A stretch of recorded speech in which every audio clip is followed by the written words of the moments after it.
صلوات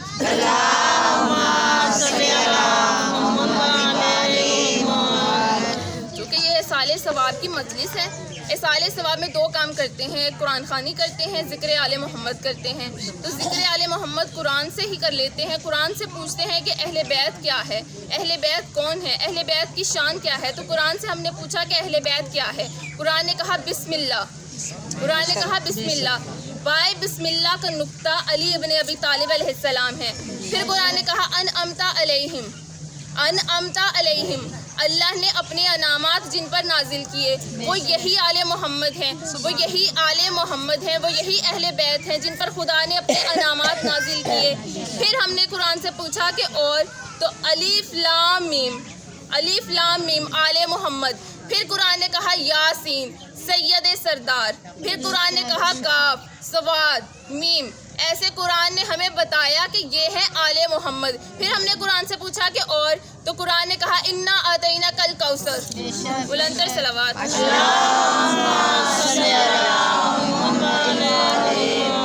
پھر ہم نے قرآن سے پوچھا تو قرآن نے کہا والعصر۔ پھر ہم نے قرآن سے پوچھا تو قرآن نے کہا مالک لیلۃ القدر۔ پھر ہم نے قرآن سے پوچھا تو قرآن نے ہمیں کہا وارث انما۔ پھر ہم نے قرآن سے پوچھا تو قرآن نے کہا وارث کلکفا۔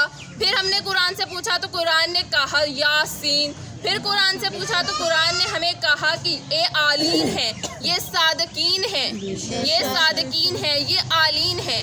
تو پھر ہم نے قرآن سے پوچھا کہ اور کیا، تو اس نے آیہ بلغ کہا کہ جس پر خدا نے اسلام کو مکمل کر دیا، جس آیت میں اسلام مکمل ہو گیا، جس آیت میں آیہ بلغ یعنی علی کی ولایت پہ اللہ نے اسلام کو مکمل کر دیا، دین مکمل کر دیا اور نعمتوں کو اوپن کر دیا۔ اب جس نے علی کی ولایت کا اقرار کیا ہے، نعمتیں اس کے لیے اوپن ہیں، کیونکہ یہی ہے سورہ رحمان میں جو اللہ نے کہا کہ اور تم کس کی اللہ کی کون کون سی نعمت کو جھٹلاؤ گے، وہ یہی نعمتیں ہیں، وہ یہی نعمتیں ہیں، کیونکہ کل کائنات ان کے صدقے میں بنی ہے۔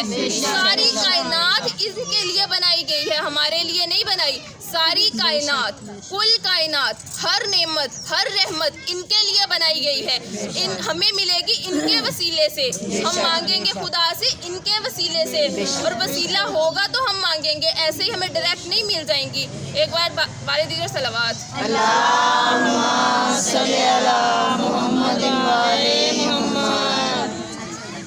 اب ہم مجلس کا آغاز ایک واقعہ سے کرتے ہیں۔ ایک شخص امام معصوم علیہ السلام کی خدمت میں حاضر ہوا۔ اس نے کہا کہ مولا میں نے رات کو ایک خواب دیکھا، دیکھنے کے بعد میں بہت پریشان ہوا۔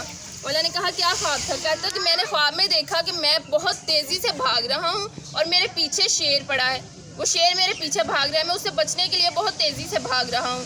بھاگتے بھاگتے میری نظر ایک درخت پر پڑی جو بہت بڑا درخت ہے، اس کی شاخیں لمبی لمبی ہیں، نیچے ایک کنواں ہے، اس شاخیں جو سی ہیں وہ کنویں کے اندر لٹک رہی ہیں۔ تو میں نے اپنی جان بچانے کے لیے ایک شاخ کو پکڑا اور کنویں کے اندر چلا گیا۔ جب میں نیچے اتر رہا تھا، اچانک میری نظر کنویں کے اندر پڑی تو میں نے دیکھا کہ ایک اژدہا منہ کھولے ہوئے بیٹھا ہے۔ اب میں گھبرا گیا، میرے دل میں خوف آیا کہ اب کیا کروں، ہر طرف موت ہے، اوپر جاتا ہوں تو شیر کھا جائے گا، نیچے جاؤں گا تو اژدہا کھا جائے گا، اب میں کیا کروں، اپنی جان کیسے بچاؤں۔ ابھی اسی کشمکش میں تھا کہ اچانک میری نظر اسی شاخ پر پڑی جو میں نے پکڑی تھی۔ میں نے دیکھا کہ ایک سفید رنگ کا چوہا، ایک کالے رنگ کا چوہا اسی شاخ کو کتر رہے ہیں، کاٹ رہے ہیں۔ اب میں اور زیادہ گھبرا گیا کہ اب کیا کروں، اب تو کسی اینگل سے، کسی سائڈ سے مجھے نظر نہیں آ رہا کہ میری زندگی بچے گی، میں بچ پاؤں گا، ہر طرف موت ہی موت ہے۔ نیچے جاؤں گا تو اژدہا کھا جائے گا، اوپر جاؤں گا تو شیر کھا جائے گا، نہ بھی میں گیا یہیں پر رہا تو چوہے اس شاخ کو کاٹ دیں گے، میں نیچے گر جاؤں گا، اب میں کیا کروں۔ کہتا میں اسی خوف میں تھا کہ اچانک میری نظر اوپر پڑی اور میں نے دیکھا کہ مکھیوں کا ایک چھتا ہے، شہد کی مکھیوں کا، اور اس شہد کی مکھیوں کا شہد گرنے والا ہے۔ تو جب میں نے دیکھا کہ وہ شہد گرنے والا ہے، میں نے منہ کھولا، وہ شہد میرے منہ میں آیا۔ جو ہی وہ شہد میرے منہ میں آیا، میں ہر خوف بھول گیا، میں ہر خوف بھول گیا، میں موت بھول گیا۔ مولا نے کہا یہ خواب نہیں، یہ حقیقت ہے۔ ایک دفعہ درود بھیجے محمد۔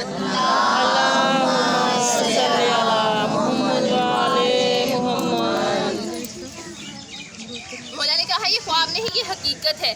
یہ ہر انسان کو سمجھنا چاہیے اس خواب میں حقیقت ہے. وہ جو شیر تمہارے پیچھے بھاگ رہا تھا وہ اسرائیل تھا، موت کا فرشتہ تھا، جو ہر وقت انسان کے پیچھے ہے، ہر وقت انسان کے پیچھے ہے. ایک پل کے لیے، ایک سیکنڈ کے لیے بھی انسان کا پیچھا نہیں چھوڑتا.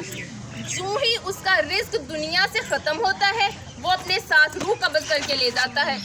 اور وہ جو اژدہا تم نے دیکھا تھا وہ تمہاری قبر ہے، جو ہر وقت انسان کا انتظار کرتی ہے، انسان کو یاد کرتی ہے، منہ کھولے ہوئے انتظار کر رہی ہے. اور وہ جو تم نے شاخ پکڑی تھی وہ تمہاری زندگی تھی. وہ کالا اور سفید رنگ کا جو چوہا دیکھا تھا، کالا چوہا کالی رات ہے، سفید رنگ کا چوہا دن ہے.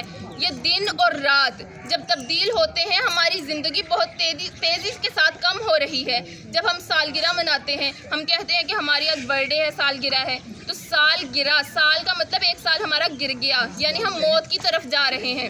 ہماری زندگی بڑھ نہیں رہی، ہم موت کی طرف جا رہے ہیں، ہماری زندگی کم ہو رہی ہے، ہمارا سال گر گیا. تو مولا نے کہا یہ تو حقیقت ہے، لیکن وہ جو تم نے شہد تمہارے منہ کے اندر آیا تھا وہ دنیا کی لذتیں تھیں. جو ہی وہ لذتیں تمہارے منہ میں آئی تم اپنی موت تک کو بھول گئے، تم ہر خوف بھول گئے، تم اپنا مقصد حیات بھول گئے کہ تمہیں کس مقصد کے لیے بھیجا تھا دنیا میں، تم وہ بھول گئے. تمہیں کوئی پریشانی نہ رہی، تم ایک پل کے لیے اپنی موت کو بھول گئے کہ تمہیں موت آ جائے گی. تم سب کچھ بھول گئے، تمہیں صرف یاد رہا تو یہ یاد رہا کہ یہ دنیا ہے، یہ لذتیں ہیں، یہ رنگینیاں ہیں. تم یہ بھول گئے کہ یہ دنیا فانی ہے، کیونکہ اللہ نے قرآن میں ارشاد فرمایا کل من علیہا فان، ہر چیز کو فنا ہے. فنا کا دار و مدار ہی، بقا کا دار و مدار ہی فنا پر ہے. جب تک کوئی چیز فنا نہیں ہوتی تب تک کوئی چیز بنا نہیں کرتی. ایک چیز فنا ہوگی تبھی دوسری چیز بنے گی. جیسے اب ایک دانہ ہے، گندم کا دانہ خود کو زمین بوس کر کے خود کو زمین میں مٹی میں فنا کرتا ہے، تب ہمارے پاس لہلہاتے ہوئے کھیت تیار ہوتے ہیں، تب ہمارے پاس لہلہاتے ہوئے کھیت تیار ہوتے ہیں. اسی طرح جب ہمارا بھولا بھالا بچپن خود کو فنا کرتا ہے تو جوانی آتی ہے. جب جوانی خود کو فنا کرتی ہے تو بڑھاپا آتا ہے، بڑھاپا خود کو فنا کرتا ہے تو موت کی منزل تک پہنچ جاتا ہے انسان، موت کی منزل تک پہنچ جاتا ہے. اب قرآن میں اللہ نے ارشاد فرمایا، کیونکہ انسان کا مقصد کیا ہے اس دنیا میں آنے کا. اب قرآن میں اللہ نے ارشاد فرمایا الذی خلق الموت والحیات، اور وہی ہے جس نے، اور میں نے ہی موت کو اور زندگی کو خلق کیا، پیدا کیا. اب اللہ نے کہا میں نے موت کو اور زندگی کو پیدا کیا، خلق کیا. اللہ نے پہلے موت کا ذکر کیا، پھر زندگی کا ذکر کیا. پریکٹیکلی ہم دیکھیں تو ہماری موت بعد میں ہے، زندگی پہلے ہے. پہلے ہم زندگی گزارتے ہیں پھر ہمیں موت آتی ہے، لیکن پریکٹیکلی ایسا ہے. لیکن ذکر جس کا پہلے کیا جاتا ہے اہمیت اس کی زیادہ ہوتی ہے. اب موت کی اہمیت زیادہ ہے زندگی سے. ایسا نہیں ہے کہ موت پہلے آ جائے زندگی بعد میں آئے، ایسا نہیں ہے، لیکن موت کی اہمیت زیادہ ہے، زندگی کی اہمیت کم ہے. موت برحق ہے، موت وفادار ہے، یہ آنی ہی آنی ہے، اس نے ہمارا ساتھ نہیں چھوڑنا، اس نے کسی صورت ہمارا ساتھ نہیں چھوڑنا. لیکن جو زندگی ہے، جو عمر ہے، وہ بے وفا ہے. اس نہ جانے کس موڑ میں، کس جنگ میں وہ ساتھ چھوڑ دے، کوئی پتہ نہیں، کیونکہ عمر زندگی ہے نا، تو وہ زندگی جو ہے ہمارا ساتھ چھوڑ دے گی. ہمیں نہیں پتا کہ کہاں ہمارا ساتھ وہ چھوڑ دے گی. وہ بے وفا ہے، وہ ہمارا ساتھ نہیں دے گی. موت برحق ہے، اس لیے اس کی اہمیت زیادہ ہے. اگر انسان اپنا مقصد حیات یاد رکھے، موت تو ہمیں بار بار ہمارا مقصد یاد کرواتی ہے، زندگی ہمیں مقصد یاد نہیں کرواتی. زندگی ہمیں دنیا کی رنگینیاں دکھاتی ہے کہ یہ دنیا کی رنگین دنیا ہے، یہ لذتیں ہیں دنیا کی. ہمیں دنیا کی لذتوں میں مشغول کر دیا. لیکن موت ہمیں یاد کرواتی ہے کہ تم نے مرنا ہے. جو مرنا جانتے ہیں جینا وہی جانتے ہیں. اگر جس کو مرنا نہیں یاد وہ جینا بھی نہیں جانتے. کیونکہ اگر کسی کو یہ پتا ہوگا کہ ہمیں مرنا ہے، ایک دن جانا ہے ہم نے اوپر، تو اس کو اپنا مقصد حیات یاد رہے گا، جس کے بارے میں اللہ نے قرآن میں ارشاد فرمایا وَمَا خَلَقْتُ الْجِنَّ وَالْإِنسَ لِيَعْبُدُونَ، میں نے جنوں اور انسانوں کو فقط اپنی عبادت کے لیے پیدا کیا. محمد و آل محمد بلندر صلوات. اللہم صلی علی محمد و آل محمد. میں نے فقط اپنی عبادت کے لیے پیدا کیا. لیکن انسان نے کیا کیا؟ جو ہی دنیا میں آیا، جب دنیا میں آیا، آ کر اس نے دیکھا، اس نے آنکھ کھولی. ابھی اس کو سمجھ نہیں ہے، تو اس نے جب آنکھ کھولی تو اس کا دل نہیں لگا دنیا میں. اس نے خوبصورت نظارے دیکھے لیکن اس کا دل نہیں لگا اس دنیا میں، کیونکہ وہ معصوم ہے. ابھی اس کو سب پتہ ہے کہ یہ دنیا میرے لائق نہیں ہے، میں اس دنیا میں آیا ہوں، میں اپنا مقصد بھول جاؤں گا. لیکن جو ہی وہ آہستہ آہستہ آہستہ آہستہ بڑھاپے میں گیا، اپنا سارے مقصد بھول گیا. پھر جب موت کی منزل تک تو اس نے جانا ہی ہے، کیونکہ بچپن سے جوانی، جوانی سے بڑھاپا، بڑھاپے سے موت کی منزل تک ایک نہ ایک دن جانا ہے، سب نے جانا ہے. اور جو انسان اپنا یہ مقصد بھول جاتا ہے، اور جو انسان اپنا یہ مقصد بھول جاتا ہے، پھر اس کا حشر وہی ہوگا جس کے بارے میں اللہ نے کہا ہے کہ جو متقی ہوگا اس کے ساتھ جنت کا وعدہ کیا ہے، یعنی مومن. اب صرف مومن ہونا کافی نہیں ہے، متقی ہونا ضروری ہے. متقی ہوگا تبھی اس کو جنت ملے گی.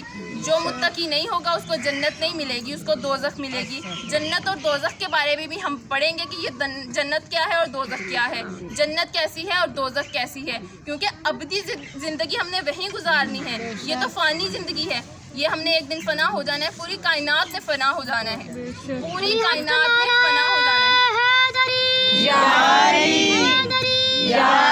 محمد والے محمد بلند تر صلوات. اللہم صلی علی محمد وآلِ محمد.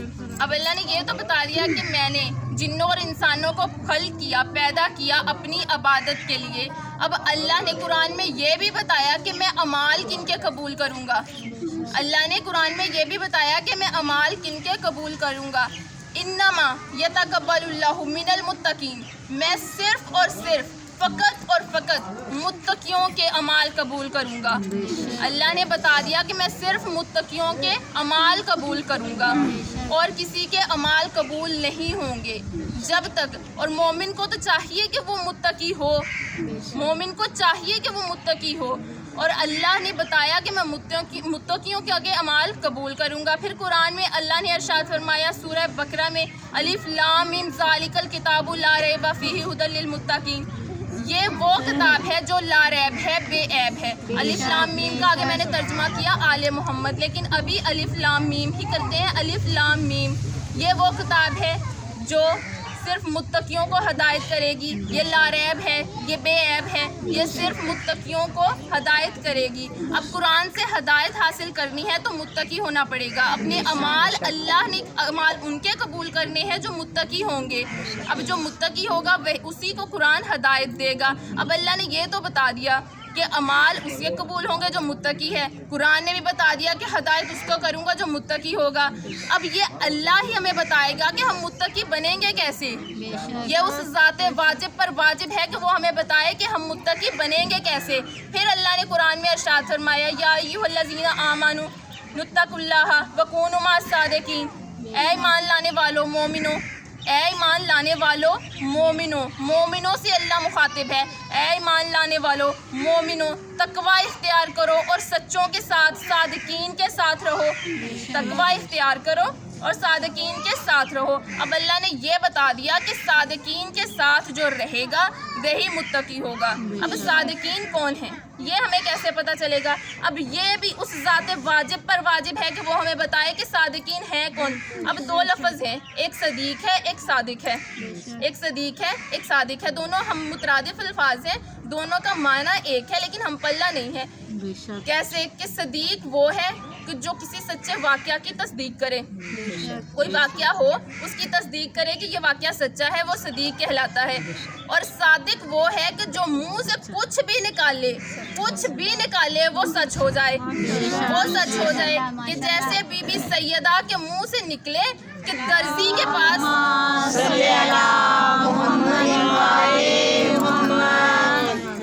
درزی کے پاس کپڑے ہیں تو اللہ نے کہا جبریل، جی رب جلیل، سنا نہیں صادقہ نے کیا کہا کہ درزی کے پاس کپڑے ہیں. اب جاؤ درزی بن کر جانا، جبریل بن کر نہ جانا، کیونکہ صادقہ نے فرشتہ یا جبریل نہیں کہا، صادقہ نے کہا درزی کے پاس کپڑے ہیں حسن و حسین کے. برائے خوشنو کیے جناب فاطمہ الزہرا سلام اللہ علیہا بلند سے بلند تر صلوات. اللہم صلی علی محمد وآلِ محمد. بارے دیگر صلوات. اللہم صلی علی محمد وآلِ درزی کے پاس کپڑے ہیں تو جبریل درزی بن کر آ گیا. یعنی صادق وہ ہے کہ جس کے منہ سے کچھ بھی نکلے خدا ویسا ہی کر دے. جس کے منہ سے کچھ بھی نکلے خدا ویسا ہی کر دے. جس کے منہ سے جو نکلے، صادق کے منہ سے کچھ نکلے خدا اسے شریعت بنا دیتا ہے. صادقین کے منہ سے جو نکلے خدا اسے شریعت بنا دیتا ہے. قرآن قصیدہ ہے اہل بیت کا کہ جو کرتے گئے وہ قرآن بنتا گیا. جو کرتے گئے وہ شریعت بنتی گئی. درود بھیجے محمد. اللہم صلی علی محمد و آل محمد. أعوذ بالله من الشيطان الرجيم. بسم الله